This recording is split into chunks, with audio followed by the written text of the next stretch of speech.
আসসালামু আলাইকুম, আমি সাজু আহমেদ আসছি পরিণতি নিয়ে। আজকে আমরা যেটা আলোচনা করব সেটা হলো পরিণতি ও নাগরিকতা, পরিণতি বইয়ের প্রথম অধ্যায়। ঠিক আছে, তো পরিণতি ও নাগরিকতার যে পরিণতি কি বা নাগরিকতা কি সেটা আগে আমরা জানবো। এটা না জানলে আমরা তারপরে স্টেপে যাইতে পারবো না। তো পরিণতি কি? পরিণতি হলো একটা ইংরেজি শব্দ, যেটা পারিভাষিক শব্দ আপনার ইংরেজি শব্দ হলো সিভিক্স। সিভিক্স দুটি লিডিং শব্দ থেকে এসেছে, যার প্রথমটি হলো সিভিস। সিভিস হলো কি? সিভিটাস, বা এটার বহুবচন সিভিটাস থেকে এসেছে, যার অর্থ হলো নাগরিক। আর আরেকটা হলো কি? সিটিজেন, যেটার অর্থ হলো কি? নগররাষ্ট্র। প্রাচীন গ্রিসে নাগরিক ও নগররাষ্ট্র ছিল অবিচ্ছেদ্য। অবিচ্ছেদ্য কথার অর্থ কি আমরা জানি? অবিচ্ছেদ্য অর্থ হলো যেটা কি খুব কাছাকাছি, অর্থাৎ যেটা দূরে নয়, খুব মানে কাছাকাছি, সেটাকে আমরা কি বলবো? অবিচ্ছেদ্য বলবো। তো এখানে বলছে যারা নগররাষ্ট্রীয় কাজে সরাসরি অংশগ্রহণ করত তাদের নাগরিক বলা হতো। এখানে বলছে কি যে যারা নগররাষ্ট্রে কি করত? সরাসরি অংশগ্রহণ করত, তাদেরকে বলা হতো কি? নাগরিক। শুধু পুরুষ শ্রেণীর রাষ্ট্রীয় কাজে অংশগ্রহণের সুযোগ পেত বিধায় তাদের নাগরিক বলা হতো। তাহলে এখানে কি বলছে? আগে যেটা কথা বলছে যে আগে কি যে যারা পুরুষ থাকতো সমাজে, তারাই শুধু কি নগরের কাজে কি হতো? অংশগ্রহণ করার সুযোগ পেত। এখানে দাস ও মহিলা বিদেশিদের এই সুযোগ ছিল না। দাস বলতে কাদেরকে বোঝানো হয়েছে? যারা মানুষের গোলামি করে, অর্থাৎ যারা ক্রেতা, যাদেরকে মানুষ ক্রয় করে নিয়ে যায় তোমাদের বাসায় থাকে আর কি, তাদের কথা বলা হয়েছে। নাগরিকের আচরণ ও কার্যাবলী নিয়েই ছিল পরিণতির এই বিষয়বস্তু আর কি। এখন চলে যাই আমরা পরের স্টেপে। বলেছে এখানে বর্তমানে একদিকে নাগরিকের ধারণা পরিবর্তন ঘটেছে, অন্যদিকে কি নগররাষ্ট্রের স্থলে বৃহৎ আকারের জাতি রাষ্ট্র কি হয়েছে? প্রতিষ্ঠিত হয়েছে। এখানে বৃহৎ আকার বলতে বোঝানো হয়েছে কি আগের থেকে এখন যে আমাদের তুলনা করছে, এটা যে আগে ছিল কি ক্ষুদ্র, আগের যে জাতি রাষ্ট্রটা ছিল সেটা কি ছিল? ক্ষুদ্র ছিল, কিন্তু এখন বর্তমানে কি হয়েছে? এটা বৃহৎ আকারে রূপ নিয়েছে। যেমন আগে আমাদের বাংলাদেশের কথা যদি আমরা বলি, যুদ্ধের সময় 1971 সালে, তাহলে আমাদের যুদ্ধের সময় আমাদের এই বাংলাদেশের জনসংখ্যা ছিল 7 কোটি, কিন্তু বর্তমানে হয়েছে কত? প্রায় 16 কোটি। আমাদের আগে বর্তমানে আমাদের এই বাংলাদেশের ক্ষেত্রফল কত? 1,47,577 বর্গ কিলোমিটার। আগে কিন্তু এটাই ছিল। এখন চলে যাই আমরা পরিণতি ও নাগরিকতা বিষয়ের পরিসর ও বিষয়বস্তু। পরিসর কি? এর বিস্তৃতিটা নিয়ে আলোচনা করবো আজকে আমরা। তো বিস্তৃতিটা কি বলছে এখানে? নাগরিকের অধিকার ও কর্তব্য। একজন নাগরিক রাষ্ট্রে বসবাস করতে গেলে তার কি কি অধিকার আছে, সে কি কি অধিকার রাষ্ট্র থেকে পেতে পারে, সেটাই এখানে আলোচনা বলছে। এখানে বলছে কি রাষ্ট্রের নাগরিক হিসেবে আমরা রাষ্ট্র প্রদত্ত সামাজিক, রাজনৈতিক, অর্থনৈতিক ও মৌলিক অধিকার ভোগ করি। মৌলিক অধিকার আমরা সবাই জানি, তেমনি আমাদেরকে রাষ্ট্রের প্রতি কি কতগুলো দায়িত্ব এবং কর্তব্য পালন করতে হয়। আমরা পরিণতির এই বিষয়টাতে একটি মানে ভালো কথা যে যারা আমরা রাষ্ট্রে বসবাস করি তারা এই বিষয়টা যে আমরা কি রাষ্ট্র থেকে যদি কোনো কিছু পেতে চাই, তাহলে আমাদেরকে অবশ্যই কি সেই রাষ্ট্রকে কিছু দিতে হবে। আমি যদি রাষ্ট্রকে না দিয়ে যদি কিছু পেতে চাই, তাহলে সেটা আমার কি অনৈতিকতা হবে, এটা ভালো হবে না। তো এইটাই বলছে যে রাষ্ট্রের প্রতি আমাদেরকে যদি কোনো কিছু পেতে চাই, তাহলে আমাদেরকেও কি রাষ্ট্রের প্রতি কতগুলো দায়িত্ব পালন করতে হয়। যেমন রাষ্ট্রের প্রতি কি আনুগত্য প্রকাশ মানে কি রাষ্ট্রের যে নিয়মগুলো আছে সেগুলো কি করা? মেনে চলা। তারপরে এখানে কি আইন মান্য করা, সঠিক সময়ে কর প্রদান, কারণ আমাদের এই দেশ যে চলে সেটা কিন্তু আমাদের কর দিয়েই চলে, তাই এই করটা আমাদের কি করতে হবে? নিয়মিত প্রদান করতে হবে। তারপরে আছে সন্তানদের শিক্ষিত করা। এখানে বলতে কি বলা হয়েছে? যে আমাদের যে বিবাহোত্তর যে সন্তানরা আসবে তাদের কি করতে হবে? শিক্ষিত করতে হবে। শিক্ষিত করার জন্য যে নিয়মগুলো পালন করতে হবে সেটাও করতে হবে। তারপর রাষ্ট্রের সেবা করা, সততার সাথে ভোট প্রদান করা। এইখানে একটা কথা বলছে কি সততার সাথে ভোট প্রদান করতে গেলে আমাদেরকে মাথায় রাখতে হবে যে কোন প্রার্থীকে আমাদেরকে ভোট দিলে রাষ্ট্রের উন্নতি হবে আর কোন প্রার্থীকে ভোট দিলে আমাদের রাষ্ট্রের উন্নতি হবে না। এটাই বলছে যে সততার সাথে আমাদেরকে কি করতে হবে? ভোট প্রদান করতে হবে। এবার তো যাই আমরা সামাজিক ও রাজনৈতিক প্রতিষ্ঠান। আমাদের সমাজ উন্নত করতে গেলে, আমাদের সমাজকে উন্নত বা সমৃদ্ধ করার লক্ষ্যে আমাদের সমাজে অনেকগুলো কি আছে? প্রতিষ্ঠান আছে। যেমন পরিবারের কিন্তু একটা কি প্রতিষ্ঠান। তারপর কি বলছে? সমাজ, রাষ্ট্র, নির্বাচন, রাজনৈতিক দল ইত্যাদি। এদের উৎপত্তি, প্রকৃতি ও কার্যাবলী, পরিণতি ও নাগরিকতা বিষয় নিয়ে কি করে আলোচনা করা হয়। তাছাড়া সামাজিক মূল্যবোধ, আইন, স্বাধীনতা ও সাম্য, সংবিধান, জনমত প্রভৃতি পরিণতি ও নাগরিকতার আলোচ্য বিষয়। এই বলছে আর কি পরিণতি কি কি নিয়ে আলোচনা করে। তারপর আমরা চলে আসি নাগরিকতার স্থানীয়, জাতীয় ও আন্তর্জাতিক বিষয়। নাগরিকতার স্থানীয় কি বলছে, আমরা যেখানে বাস করি সেখানেই থাকাকেই বলা হয়েছে কি তার একটা স্থানীয়, সেখানে একটা প্রতিষ্ঠান গড়ে ওঠে। যেমন বলা হয়েছে ইউনিয়ন পরিষদ। ইউনিয়ন পরিষদ অর্থাৎ ইউনিয়ন পরিষদ থাকে, তারপর আরো কি পৌরসভা থাকে, সিটি কর্পোরেশন থাকে। ইউনিয়ন পরিষদ আপনার কি গ্রামে থাকে, পৌরসভা এবং সিটি কর্পোরেশন কোথায় থাকে সেটা আমরা শহরে পেয়ে থাকি। তারপর কি বলছে, ঠিক তেমনি নাগরিককে কেন্দ্র করে জাতীয় পর্যায়ে আইন বিভাগ, শাসন বিভাগ, বিচার বিভাগ, আন্তর্জাতিক পর্যায়ে কমনওয়েলথ, জাতিসংঘ ইত্যাদি প্রতিষ্ঠান কি করে গড়ে ওঠে। তারপর এখানে বলা হয়েছে তারপরে স্টেপে চলে যায় নাগরিকতার অতীত, বর্তমান এবং কি ভবিষ্যৎ। তাহলে এইখানে এটা আমরা জানতে পারি যে পৌরনীতি শুধু একটা নাগরিককে নিয়ে আলোচনা করে না, নাগরিকের অতীত, বর্তমান এবং ভবিষ্যৎ নিয়েও কি করে আলোচনা করে। তো এখানে বলা হয়েছে কি যেমন অতীতে নাগরিকতা কিভাবে নির্ণয় করা হতো, নাগরিকের অধিকার ও কর্তব্য কেমন ছিল, তারপর বর্তমান নাগরিকের মর্যাদা কিরূপ হয়েছে, এসবের উপরও ভিত্তি করে পরিণতি ও নাগরিকতা বিষয়টি নাগরিক জীবনের কি দিক নির্দেশনা প্রদান করে। তাহলে আমরা এখান থেকে কি বুঝলাম যে পূর্বে আমাদের সমাজ ব্যবস্থা কিরকম ছিল, একজন নাগরিক কিরকম মর্যাদা পেত, বর্তমানে কিরকম পাচ্ছে, এটা নিয়েও আমাদের এই পরিণতি আলোচনা করে। এবার চলে যাই আমরা পরিবার আমরা সবাই জানি, তাই না? পরিবার আমরা অবশ্যই সবাই জানি, কিন্তু পরিবারের সংজ্ঞাটা কি? পরিবারের সংজ্ঞা এখানে বলা হয়েছে যে সমাজ স্বীকৃত বিবাহোত্তর যদি কোনো সন্তান-সন্ততি মিলে যেটা হয় সেটাকে বলা হয়েছে পরিবার। কিন্তু পরিবার যদি আমরা বলি যে একজন ছেলে বা একজন স্বামী আর একজন স্ত্রী নিয়ে পরিবার গঠিত হয়, এটা কিন্তু না, এইভাবে পরিবার গঠিত হয় না। অর্থাৎ তো এখানে আমরা বলতে পারি ম্যাকাইভারের একটা সংজ্ঞা আছে এখানে, যেটা অনেক ইম্পর্টেন্ট। কি বলছে, সন্তান জন্মদান ও লালন পালনের জন্য সংগঠিত ক্ষুদ্র বর্গকেই বলা হয় কি পরিবার। তাহলে এখানে কি বলছে যে ম্যাকাইভারের মতো সন্তান জন্মদান ও লালন পালনের জন্য সংগঠিত ক্ষুদ্র বর্গকেই বলা হচ্ছে কি পরিবার। তাহলে সন্তান জন্মদানের যে একটা ক্ষুদ্র যে প্রতিষ্ঠান আছে সেটাতে আমরা ওই সন্তানটাকে যদি তুমি সুন্দরভাবে লালন পালন করো, তাহলে ওকে সঠিক আচার ব্যবহার শেখাও, তাহলে সেটা হবে কি পরিবার। আর যদি তুমি এখানে যদি তোমরা ওই একটা পরিবারে বা একটা প্রতিষ্ঠানে তুমি সন্তান-সন্ততি জন্ম দিছো, কিন্তু ওকে যদি সঠিক আচার ব্যবহার না শেখাও, তাহলে সেটাকে আমরা পরিবার বলে গণ্য করব না।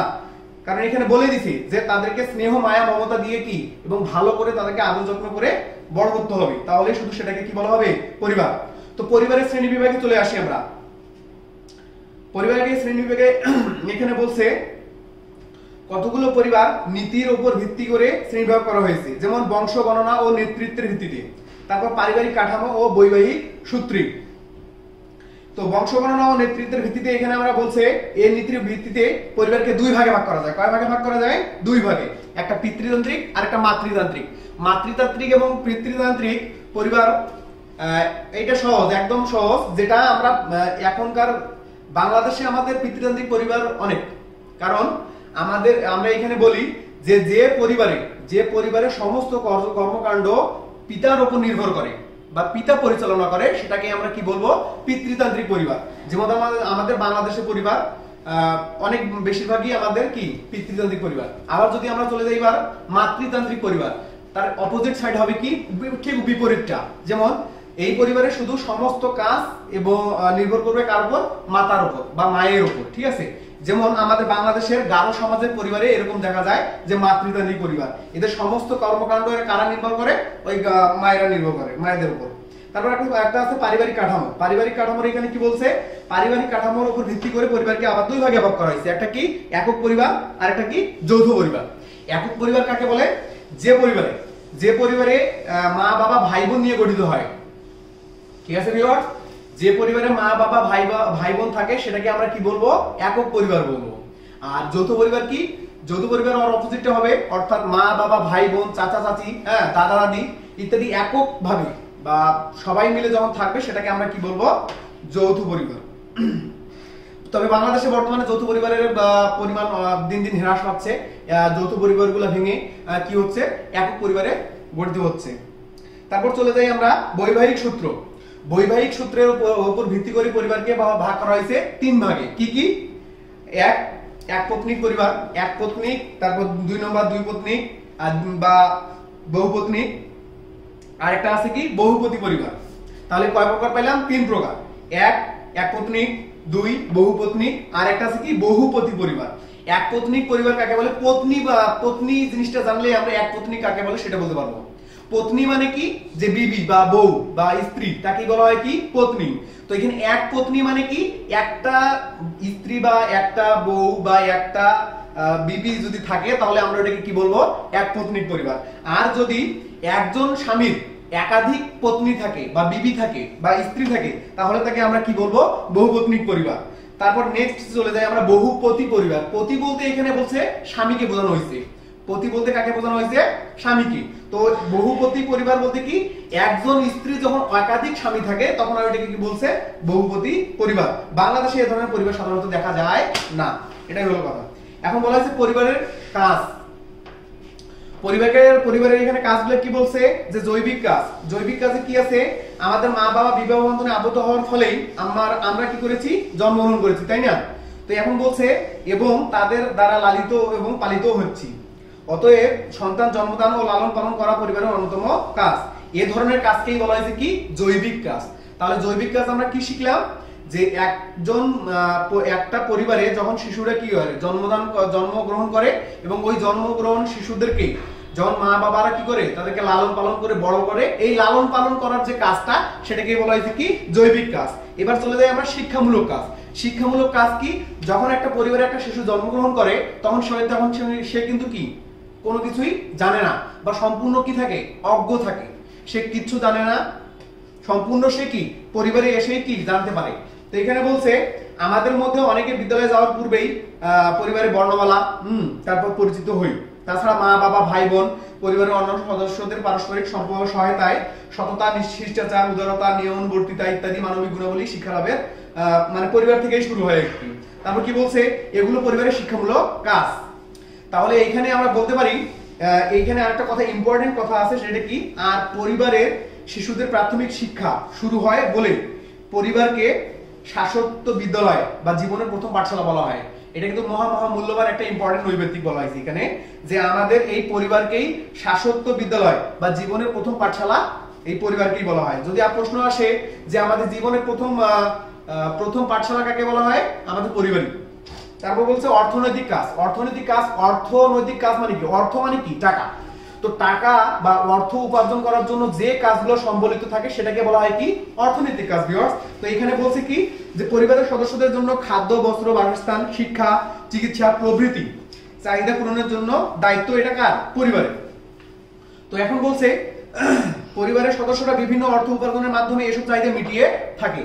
তাহলে এখানে আমরা কি শিখলাম? যে অর্থনৈতিক চাহিদা যেটাকে বলা হয়েছে বা অর্থনৈতিক কাজ, একটা পরিবার পরিচালনার জন্য তো আপনার একটা পরিবার পরিচালনার জন্য পরিবারের যারা দায়িত্ব থাকে তারা কি করে? অর্থ উপার্জন করার জন্য কাজে নিয়োজিত থাকে। তো এই কাজগুলো সাধারণত পরিবারকে কেন্দ্র করেই হয়, যেমন কুটির শিল্প, আবার মৎস্য চাষ, যেমন কৃষি কাজ, আবার পশুপালন ইত্যাদি। বিজ্ঞান ও প্রযুক্তির অভূতপূর্ব উন্নতির ফলে কি হয়েছে? পরিবারের সাথে সংশ্লিষ্ট কাজের জায়গাগুলো অনেক ক্ষেত্রে পরিবর্তিত হয়েছে, যেমন নতুন নতুন কাজের সুযোগ হয়েছে। এখানে এই কথাটা মানে এটা দ্বারা এটাই বুঝাইছে যে এক কাজে কেউ কি স্থায়ী নয়, এক কাজে কেউ স্থায়ী নয়। কেউ কি কাজ চেঞ্জ করছে, দেখতেছে পশুপালন ভালো লাগতেছে না, সে মৎস্য চাষ করতেছে, আবার কেউ মৎস্য চাষ ভালো লাগতেছে না, কৃষি কাজ করতেছে, এটা বলছে এখানে। তারপরে স্টেপ চলে যায় আমরা রাজনৈতিক কাজ। রাজনৈতিক কাজ বলতে এখানে রাষ্ট্রের কাজে অংশগ্রহণ করাকে বোঝানো হয় ভিউয়ার্স। তো এখানে বলছে যে রাষ্ট্র আপনার পরিবারের সাধারণত মা বাবা কিংবা বড় ভাই বোন অভিভাবকের ভূমিকা পালন করে। তাহলে আমাদের পরিবারের কথা যখন আমরা বলতে যাই তখন এখানে বলছে যে পরিবারে মা বাবা ভাই বোন বা বড় যারা, তারা কিন্তু ছোটদের কি হয়? অভিভাবক হিসেবে কাজ করে। আমরা ছোটরা তাদের আদেশ নির্দেশ করে মেনে চলি। তারাও আমাদের অধিকার রক্ষার কাজ করে, বুদ্ধি, বিবেক ও আত্মসংযমের শিক্ষা দেন, যা আমাদের সুনাগরিক হতে কি করে? সাহায্য করে। সুনাবলী পরে আসতেছি, এই বিষয় নিয়ে আবার স্টেপে আলোচনা হবে, পরে স্টেপে আলোচনা হবে। তো এখানে বলছে এভাবে পারিবারিক শিক্ষা ও নিয়ম মেনে চলার মাধ্যমে পরিবারের শিশুর রাজনৈতিক শিক্ষা শুরু হয়। তারপর আছে মনস্তাত্ত্বিক কাজ। মনস্তাত্ত্বিক কাজ কি বলছে এখানে? এই মনস্তাত্ত্বিক কাজটা সাধারণত কি? যে পরিবারের মায়া, মমতা বা মানসিক যেটা শিশুরা দেখে সেখান থেকে এই মনস্তাত্ত্বিক কাজটা শিখে। ঠিক আছে, এটা নিজের দুঃখ, বেদনা, আনন্দ ইত্যাদি ভাগাভাগি, প্রশাস্তি করা লাভ করা যায় আর কি। এখানে বলছে কি তারপর চলে আসি আমরা বিনোদনমূলক কাজ। বিনোদনমূলক কাজ অবশ্যই একটা ইম্পর্টেন্ট স্টেপ। এই বিনোদনমূলক কাজে বলছে কি যে বিনোদনমূলক কাজ মানুষ অনেক সময় কি একঘেয়েমি হয়ে যায়, কাজ করার পর ক্লান্ত হয়ে যায়, একঘেয়েমি হয়ে যায়। এই একঘেয়েমিতে দূর করার জন্য বা ক্লান্তটা দূর করার জন্য মানুষ বিনোদনমূলক কাজ করে। বিনোদনমূলক কাজ অনেকগুলো হইতে পারে, যেমন খেলাধুলা বা গান বাজনা, এগুলো হইতে পারে, ঠিক আছে, গল্প, হাসি ঠাট্টা, টিভি দেখা ইত্যাদি। তো চলে যাই এবার আমরা পরের স্টেপে। এখানে আছে কি সমাজ। সমাজ, সমাজ বলতে কি বোঝায়? সমাজ জিনিসটা সমাজের সংজ্ঞা যদি আমরা বলতে যাই, সমাজ বলতে সেই সংঘবদ্ধ জনসমষ্টিকে বোঝায় যারা স্থায়ীভাবে এককভাবে বসবাস করে এবং ওই বসবাসের পিছনে তাদের কি থাকে? একটা উদ্দেশ্য থাকে। কি থাকে? একটা উদ্দেশ্য থাকে। আর উদ্দেশ্যটা আমরা অবশ্যই বলবো যে ওই সমাজটাকে উন্নত করার জন্য যে আপনার যে কাজগুলো তারা করে থাকে সেগুলো। তো এখানে বলছে কি সমাজ বলতে সেই সংঘবদ্ধ জনসমষ্টিকে বোঝায় যারা কোনো উদ্দেশ্য সাধনের জন্য একত্রিত হয়ে বসবাস করে। অর্থাৎ একদল লোক যখন সাধারণ উদ্দেশ্য সাধনের জন্য সংঘবদ্ধ হয়ে বসবাস করে তখন ওই জনসমষ্টিকে কি বলা হয়? সমাজ বলা হয়। সমাজের এই ধরনের বিশ্লেষণ করলে এর প্রধান দুটি বৈশিষ্ট্য লক্ষ্য করবো আমরা। সমাজের এই সংজ্ঞাটাকে যদি আমরা একটু বিশ্লেষণ করি বা একটু বর্ণনা করি বা একটু ভালো করে দেখি তাহলে আমরা এখানে দুইটা কাজ দেখতে পাবো। কয়টা কাজ দেখতে পাবো? দুইটা। এক নম্বর কাজ হলো সেটা হলো কি যে বহু লোকের সংঘবদ্ধভাবে বসবাস। এখানে বহু লোকের সংঘবদ্ধভাবে বসবাস এক নম্বর স্টেপ পাইলাম আমরা এখানে কি যে বহু লোকের সংঘবদ্ধভাবে বসবাস। এবং সেকেন্ড স্টেপ পাইলাম আমরা যে ওই সংঘবদ্ধতার পেছনে একটা কি থাকে? উদ্দেশ্য থাকে। এটাই হলো দুইটা উদ্দেশ্য। তাহলে এক, বহু লোকের সংঘবদ্ধভাবে বসবাস। সেকেন্ড কি বলছে? যে সংঘবদ্ধতার পেছনে একটা কি থাকে? উদ্দেশ্য থাকে। এটাই। এবার চলে যাই আমরা এখানে গ্রিক দার্শনিক অ্যারিস্টটলের একটা মতবাদ আছে, সেটা একটু ভালো করে বুঝে নেই আমরা। গ্রিক দার্শনিক অ্যারিস্টটল যথার্থই বলেছেন কি স্বভাবগত স্বাভাবিক জীব। কে বলছে এখানে? মানুষ। মানুষ স্বভাবগত সামাজিক জীব। তারপর কি বলছে? যে সমাজে বাস করে না সে হয় পশু না হয় কি দেবতা। তাহলে এইখানে বলছে মানুষ হলো স্বভাবগত জীব বা মানে সামাজিক জীব। এরা যদি একাই বসবাস করে তাহলে এদেরকে মানুষও যদি একাই বসবাস করে তাহলে এখানে অ্যারিস্টটল ওই মানুষকে আর মানুষ বলে নেই, কি বলছে? পশু বলছে। ঠিক আছে, পশু বা দেবতা বলছে।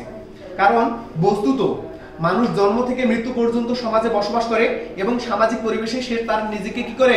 বিকশিত করে তোলে। বিকশিত মানে কি? সে তার নিজের যে বিবেকে বা নিজের ভিতরে যে একটা কি আছে তার বলতে গেলে মনুষ্যত্ব আছে সেটাকে কি করে? ফুটিয়ে তোলে। রাষ্ট্র, নেক্সট স্টেপ, রাষ্ট্র। রাষ্ট্র কি আছে? রাষ্ট্র একটি রাজনৈতিক প্রতিষ্ঠান। বিশ্বের সকল মানুষ কোনো না কোনো রাষ্ট্রে বসবাস করে। আমাদের এই পৃথিবীতে প্রায় কয়টির মতো রাষ্ট্র আছে? ছোট বড় মিলে 200টি। প্রতিটি রাষ্ট্রে একটি নির্দিষ্ট কি আছে? ভূখণ্ড আছে। ভূখণ্ড বোঝো তো? ভূখণ্ড হলো কি একটা নির্দিষ্ট আয়তন বা একটা নির্দিষ্ট স্থান বা নির্দিষ্ট একটা জায়গা, সেটাকে বলছে কি? ভূখণ্ড। তারপর কি বলছে? যে এছাড়া রাষ্ট্র পরিচালনার জন্য আরো আছে সরকার ও সার্বভৌমত্ব। তাহলে রাষ্ট্র পরিচালনার জন্য, রাষ্ট্র একটা চালাইতে গেলে বা রাষ্ট্রকে পরিচালনা করতে গেলে কি কি লাগবে? সরকার লাগবে এবং কি লাগবে? সার্বভৌমত্ব লাগবে। মূলত এগুলো ছাড়া কোনো রাষ্ট্র গঠিত হতে পারে না। হ্যাঁ, তাহলে আমরা কি বললাম যে এখানে আমাদের এই পৃথিবীতে ছোট বড় মিলে কয়টা রাষ্ট্র আছে? প্রায় 200টি। ঠিক আছে, তো এই 200টি রাষ্ট্রের যে কোনো মানে প্রত্যেকটি রাষ্ট্রে একটি সুনির্দিষ্ট কি আছে? ভূখণ্ড আছে, যেটাতে ওই জনসমষ্টি কি করে? স্বাধীনভাবে বসবাস করে। আবার এই সংজ্ঞা বিশ্লেষণ করলে আমরা 4টি কি পাবো? রাষ্ট্রের উপাদান পাবো। 1 নম্বর উপাদান হলো জনসমষ্টি, 2 নম্বর উপাদান হলো কি? নির্দিষ্ট একটা ভূখণ্ড। আবার 3 নম্বর উপাদান হলো কি? সরকার। আবার 4 নম্বর উপাদান হলো কি? সার্বভৌমত্ব। তাহলে সংজ্ঞাটা আমরা কি বলছিলাম? সংজ্ঞাটা হলো যে কি? সুনির্দিষ্ট, অর্থাৎ অধ্যাপক গার্নারের মতে এখানে কি বলছে? সুনির্দিষ্ট ভূখণ্ডে স্থায়ীভাবে বসবাসকারী, সুসংগঠিত, সরকারের প্রতি স্বভাবজাতভাবে আনুগত্যশীল এবং কি বহিঃশত্রুর নিয়ন্ত্রণ হতে মুক্ত স্বাধীন জনসমষ্টিকে কি বলা হয়?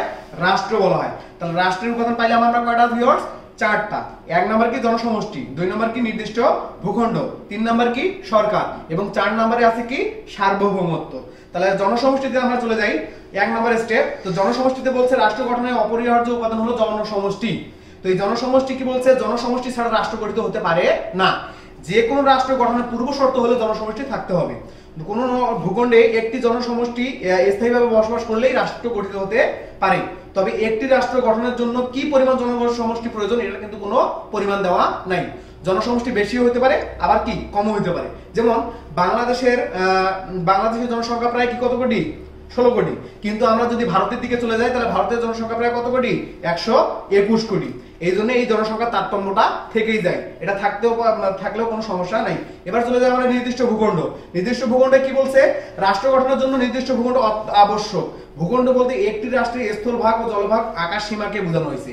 তাহলে ভূখণ্ড বলতে যে আমরা শুধু তোমার স্থলভাগটা ধরবো এটা কিন্তু না, আমরা স্থলভাগ ধরবো, জলভাগ ধরবো এবং আকাশ সীমাটাকেও বুঝবো। তাহলে এই রাষ্ট্র গঠনের জন্য যদি আমরা তোমার নির্দিষ্ট ভূখণ্ডে যাই তাহলে এখানে তোমার স্থলভাগ, জলভাগ এবং আকাশ ভাগটাও কি থাকবে? অন্তর্ভুক্ত থাকবে।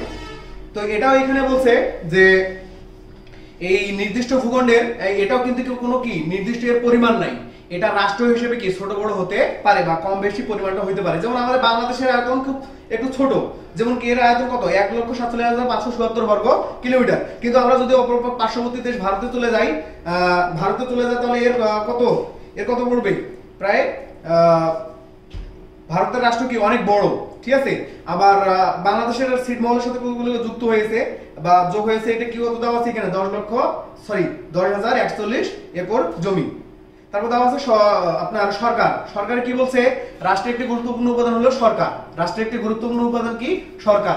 অর্থাৎ রাষ্ট্র পরিচালনার জন্য সরকার অত্যন্ত গুরুত্বপূর্ণ ভূমিকা পালন করে। রাষ্ট্রের যাবতীয় কার্যাবলী সরকারের মাধ্যমে পরিচালিত হয়। সরকার গঠিত হয় 3টি বিভাগ নিয়ে। কি কি? 1 আইন বিভাগ, 2 শাসন বিভাগ, 3 নম্বর কি? বিচার বিভাগ। সকল রাষ্ট্রের সরকারের গঠন একই রকম হলে রাষ্ট্রভেদে সরকারের রূপও কি হয়? ভিন্ন ভিন্ন হয়। যেমন বাংলাদেশের সংসদীয় সরকার, আবার কি মার্কিন যুক্তরাষ্ট্রের রাষ্ট্রপতি শাসিত সরকার। এখানে একটা কথা আসছে কি যে আমাদের বাংলাদেশে যে কি আছে আপনার যে সরকার আছে সেটা সংসদীয় সরকার, অর্থাৎ সংসদের ভোটে কি হয়? নির্বাচিত হয়। আবার আমরা যদি মার্কিন যুক্তরাষ্ট্রে চলে যাই এখানে কিন্তু তো আপনার সরকার এটা না, এটা কি এরা কি তো আপনার রাষ্ট্রপতি শাসিত সরকার, যে রাষ্ট্রপতি তিনি সরকার। আমাদের বাংলাদেশে যেমন আব্দুল হামিদ রাষ্ট্রপতি আছে বর্তমানে। আমেরিকায় যদি আমরা চলে যাই তাহলে আমেরিকার নিয়মে এই আব্দুল হামিদ কি হয়ে যাবে? ওদের দেশে সরকার হয়ে যাবে। কিন্তু আমাদের দেশে তা না, আমাদের দেশে সরকার সাধারণত কি আপনার সংসদীয় সরকার কি আছে? পরিচালিত আছে। রাষ্ট্রের যাবতীয় শাসন কাজ সরকারই কি করে? পরিচালনা করে। আবার চলে যাই আমরা সার্বভৌমত্ব। সার্বভৌমত্ব একটি অন্যতম গুরুত্বপূর্ণ উপাদান আমাদের রাষ্ট্রের জন্য। এর উপর ডিপেন্ড করেই আমাদের রাষ্ট্র পরিচালিত হয়। যেমন এর দুটি দিক রয়েছে, একটা অভ্যন্তরীণ দিক, একটা কি বাহ্যিক দিক। অভ্যন্তরীণ দিকে আমরা কোনটা বুঝবো? যে আমাদের এই সার্বভৌমত্ব ক্ষমতা বলে আমাদের দেশের ভিতরে যেন কোনো কি না হয়, কোনো এটার উপর ভিত্তি করে আদেশ জারির মাধ্যমে কোনো সমস্যা না হয় বা কোনো দুর্যোগ না হয়, এরকম। এটা হলো অভ্যন্তরীণ দিক। আবার বাহ্যিক সার্বভৌমত্ব আমরা কি বলবো? এই বাহ্যিক সার্বভৌমত্ব ক্ষমতা বলে অন্য রাষ্ট্র আমাদের এই রাষ্ট্রকে কি কোনো কিছু আঘাত করতে পারবে না বা কোনো মানে আর কি কোনো বহিঃশক্তি আক্রমণ করতে পারবে না, এটা বলছে সার্বভৌমত্বের কথা। আবার রাষ্ট্রের উৎপত্তি কথাটার অর্থ হলো যে জন্ম নেয়া। উৎপত্তি কথাটার অর্থ কি? জন্ম নেয়া, অর্থাৎ শুরু হয়েছে কোথা থেকে, সেটা এইটাই হলো উৎপত্তি।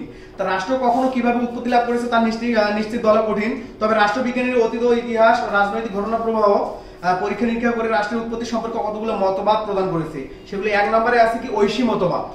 2 নম্বরে আছে কি? বল বা শক্তি প্রয়োগ মতবাদ। 3 নম্বরে আছে কি? সামাজিক চুক্তি মতবাদ। এবং 4 নম্বরে আছে ঐতিহাসিক বা বিবর্তনমূলক মতবাদ। তো ঐশী মতবাদের এখানে বলা হয়েছে এই মতবাদ সাধারণত বিধাতা বা স্রষ্টার দ্বারা সৃষ্টি হয়েছে। এখানে বলছে কি যে রাষ্ট্রের উৎপত্তি, এখানে বলছে যে আপনার এখানে অনেকেই মনে করে কি এটা যে স্রষ্টা বা সৃষ্টিকর্তার দ্বারাই রাষ্ট্রের সৃষ্টি হয়েছে, এটা বলছে। তারপর আমরা চলে যাই বল বা শক্তি প্রয়োগ মতবাদ। বল বা শক্তি প্রয়োগের মতবাদের এখানে বলছে যে এই মতবাদের মূল বক্তব্য হলো কি? বল বা শক্তি প্রয়োগের মাধ্যমে আমাদের রাষ্ট্রের উৎপত্তি হয়েছে, ঠিক আছে। এই মতবাদে বলা হয় সমাজের বলশালী ব্যক্তিরা যুদ্ধ করে, বিগ্রহ করে, আবার প্রয়োগের মাধ্যমে এই রাষ্ট্রের কি হয়েছে?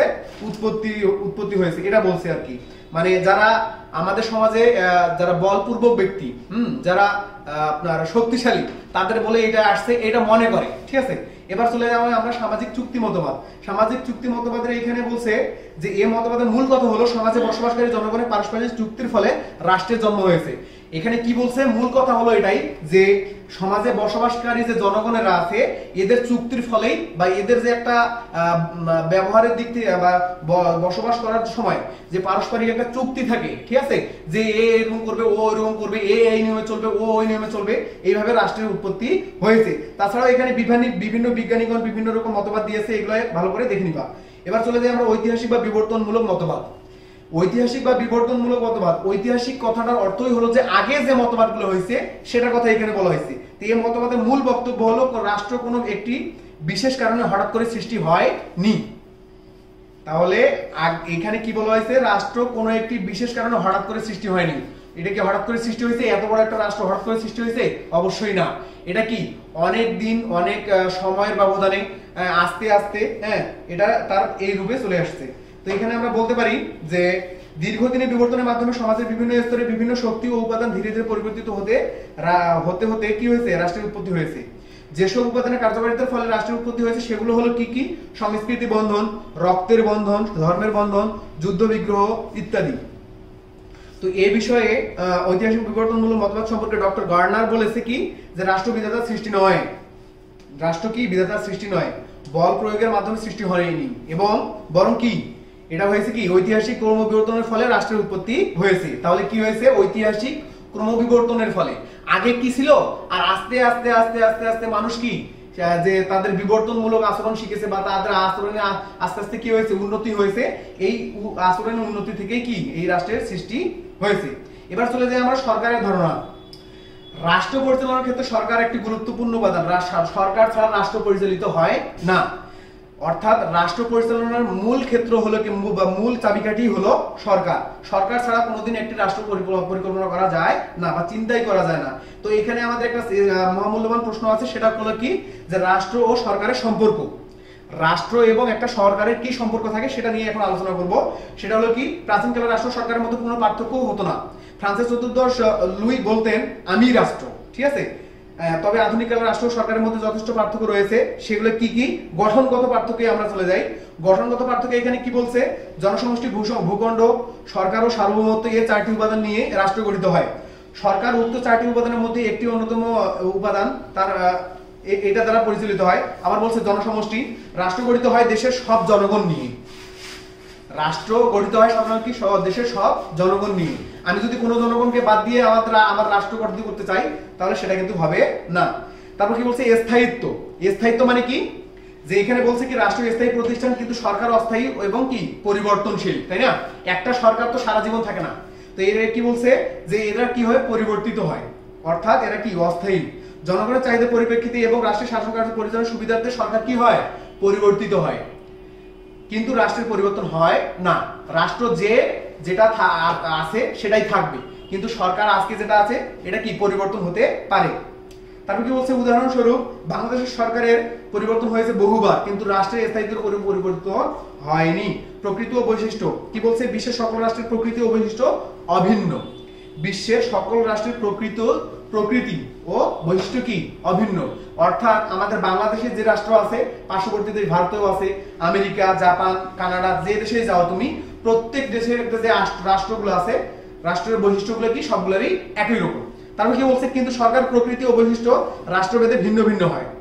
রাষ্ট্রভেদে কি কি হয়, ভিন্ন ভিন্ন হয়। যেমন বাংলাদেশে রয়েছে সংসদীয় সরকার, আবার মার্কিন যুক্তরাষ্ট্রে রয়েছে কি রাষ্ট্রপতি শাসিত সরকার। এটাই ভিন্নতা, তাছাড়া কোনো ভিন্নতা নাই। এবার বলছে সার্বভৌমত্ব। রাষ্ট্র সার্বভৌম ও সর্বোচ্চ ক্ষমতার অধিকারী, সরকার সার্বভৌম ক্ষমতার বাস্তবায়নকারী মাত্র। তারপরে চলে যাই আমরা ধারণা। ধারণা একটি কি রাষ্ট্র, ধারণা কি বলছে, রাষ্ট্র একটি বিমূর্ত ধারণা। রাষ্ট্র দেখা যায় না, কল্পনা বা অনুধাবন করা যায়, কিন্তু সরকার মূর্ত বা সরকারকে কি করা যায়, দেখা যায়। তাহলে কি বলছে, রাষ্ট্র যে একটা ধারণা আছে সেটা আমাদের কি বিমূর্ত, অর্থাৎ এর কোনো প্রতিকৃতি নাই বা আকৃতি নাই। এটা দেখা যায় না, আবার কি ধরাও যায় না, শুধু এটা কি করা যায়, কল্পনা করা যায় এবং উপলব্ধি করা যায়, মন থেকে উপলব্ধি করা যায় যে রাষ্ট্র। সুতরাং রাষ্ট্র ও সরকারের মধ্যে উল্লেখিত পার্থক্য থাকলেও আমরা বলতে পারি উভয়ের পারস্পরিক সম্পর্ক অত্যন্ত কি ঘনিষ্ঠ। একটিকে ছাড়া অন্যটির কথা কল্পনা করা যায় না। রাষ্ট্রকে পরিচালনার জন্য অবশ্যই সরকারের কি অবশ্যই কি রয়েছে, অত্যন্ত প্রয়োজন। তো আজকে এখানেই, সবাই ভালো থাকবেন, সুস্থ থাকবেন, আল্লাহ হাফেজ।